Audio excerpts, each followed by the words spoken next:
Are we on this number? Are we on? Are we on number? What is it?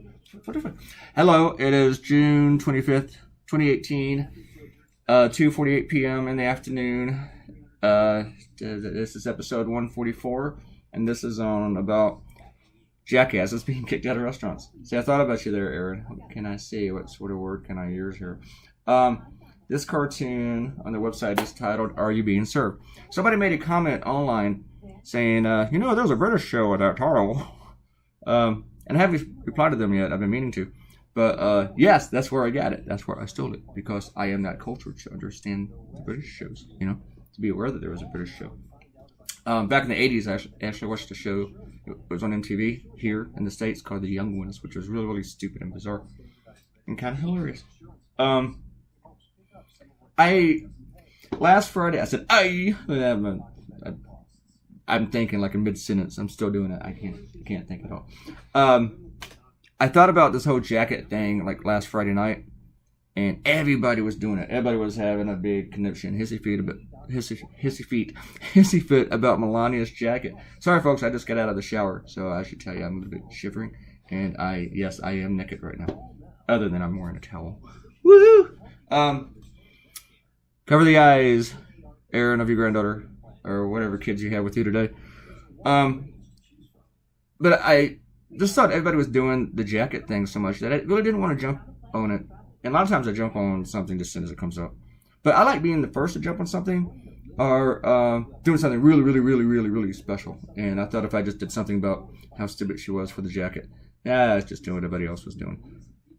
So I laid off and I did that cartoon about the National Enquirer because I actually thought that might be a little bit more important. Because I probably wouldn't have time to get back to it. The jacket thing is still there. And then when I saw the other stuff going on about when that Sarah Huckabee Sanders thing came out about being kicked out of a restaurant, I was like, I didn't even think about that, doing a cartoon on that, until they blew it up themselves. They just made a big stink about it. These people who call other people snowflakes, they were just having a whole hissy fit.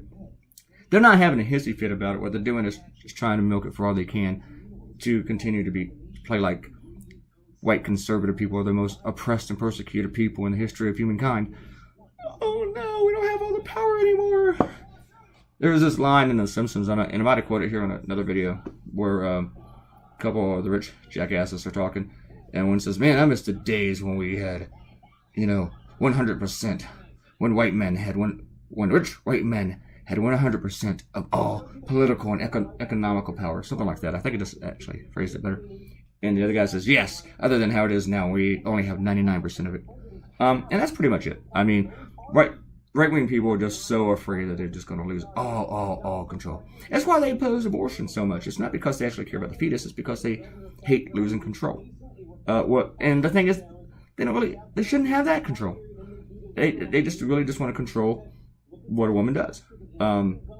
If they don't have a say in it, then that's just like the end of their conglomerate on everything, on all laws and crap like that.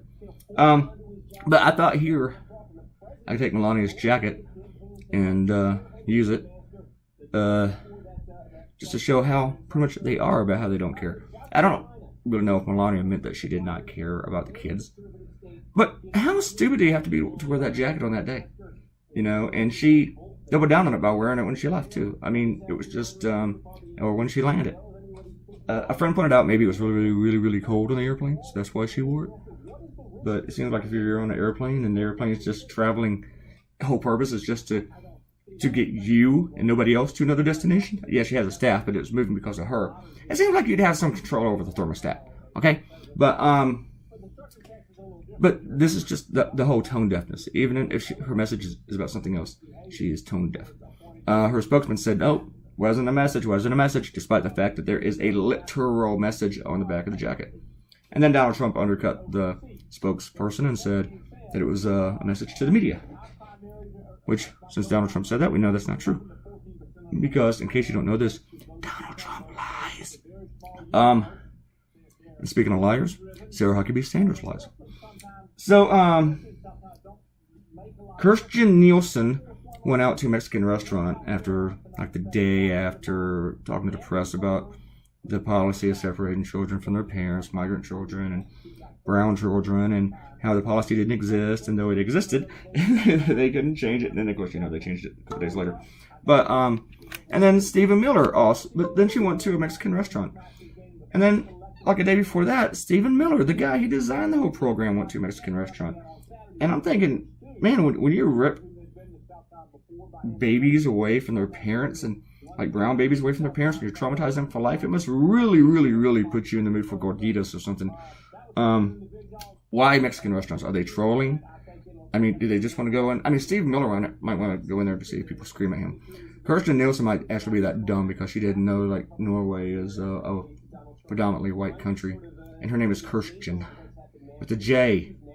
And Steve Miller, he just looks like Baby Goebbels. That's my nickname for him. Baby Goebbels. Someone's going to steal that someday. And then Sarah Huckabee Sanders went to a restaurant in Virginia over the weekend, like Friday night or something, and they asked her to leave after they comped what she had ordered, which means that they had served her. But they asked her to get out of there, take off, take a hike, jet, vamonos, hasta la vista. And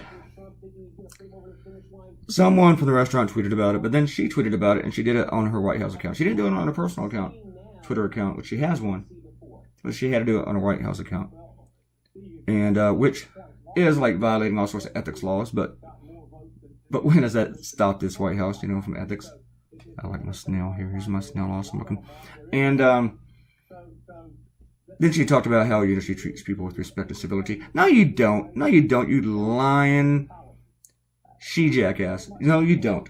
When you were telling members of the press about how some senators are too big for you, yeah, that's not very respectful. That's you just being words that I can't say in the blog anymore because I'm trying to watch it. You're not being respectful. But then this morning on Monday, Donald Trump jumped on it and he insulted the restaurant for being dirty because they look dirty on the outside, so they must be dirty on the inside. They need a paint job. Never mind the fact that some of his own establishments have failed health inspections, which is not a surprise to anyone. But you're the president of the United States. I mean, shouldn't you be like getting us ready for a war with Canada instead of like wasting your time tweeting at a restaurant? Shouldn't you be worried that, how you told us Harley Davidson was bringing all these jobs over here, that now they're actually going to send them back to Europe because of your stupid jackass tariffs? I'm just going to say jackass all day long, people. Don't you have more important things to do? I mean, your date with Putin's ass is coming up real soon. You should be probably be prepping for that instead of attacking the Red Hen restaurant and turning it to a red herring. All right. That little tiny rant. So I'm sure I got more things to say. Oh, I do have more things to say.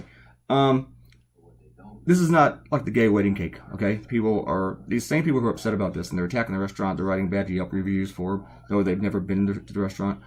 They're just fine with not being able to, with the right to refuse service for making a gay wedding cake, which of course I point out here in the cartoon.